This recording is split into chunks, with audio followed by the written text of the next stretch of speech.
এবারে আমি বিনীত আহ্বান জানাচ্ছি আমাদের আজকের বুলবুল লেখক, গবেষক ও জাতীয় পুরস্কার প্রাপ্ত কথাশিল্পী, চলচ্চিত্র এই যে শিক্ষাবৃত্তি বিতরণ অনুষ্ঠানের সালাম ও শুভেচ্ছা জানাচ্ছি। আসসালামু আলাইকুম। তোমরা সবাই ভালো দিয়ে তোমাদের অধীত জ্ঞান দিয়ে তোমরা একটা প্রতিষ্ঠিতমূলক পরীক্ষায়, তবুও অভিভাবকরা হয়তো বুঝতে পারবে আমাদের জীবনে যত কার বাবার ইন্ডাস্ট্রি আছে এখানে, কার বাবার ইন্ডাস্ট্রি আছে নেই, তাহলে আমাদের একটা পুঁজি আছে, সেই পুঁজি হলো আমাদের পড়াশোনা। আচ্ছা, পৃথিবীর সবকিছু কিনতেই টাকা লাগে। আমাদের সেবার সাথে সম্পৃক্ত যতগুলো মানুষ আছে, আমাদের ট্যাক্সি চালক আছে, রিক্সা চালক আছে, পারবে? আমার নাম ধরে ডাকতে পারবে না? এই পুরস্কারের মূল্যমানটি কত, এটা কিন্তু আমাদের কাছে বিবেচ্য নয়।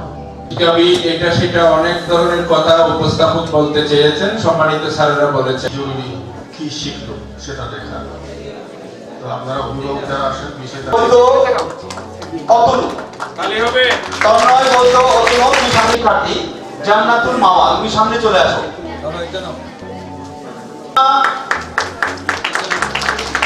তর্জমান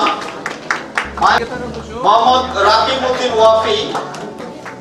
সাতছড়ি কপিগুলো বিতরণ হয়ে গেলে আপনারা মাঠে চলে যাবেন এবং সেখানে আপনাদেরকে নিয়ে একটা ফটো সেশন করা হবে। ফটো সেশনের পর আপনারা যখন গেট দিয়ে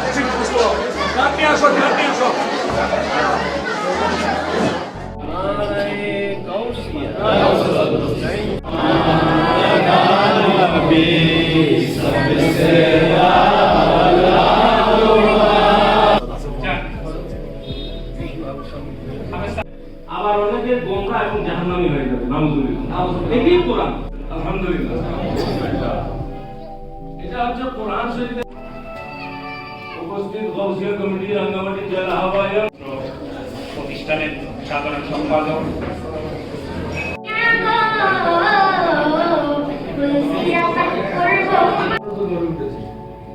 মাদ্রাসা বললে কিন্তু শিশুদেরকে যে কোনো মাদ্রাসায়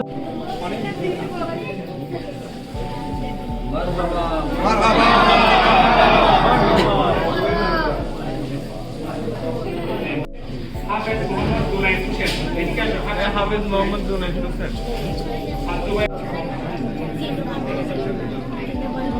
মোহাম্মদ সরওয়ার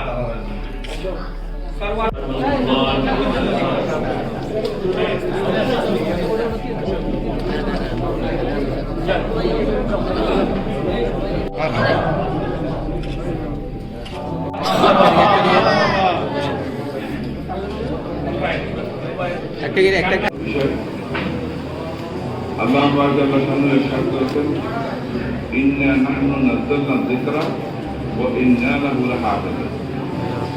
কোরআন আমি নাযিল করেছি। যারা যারা আসছেন আমাদেরকে সহযোগিতা করেছেন সবাইকে আন্তরিকভাবে ধন্যবাদ জানাচ্ছি।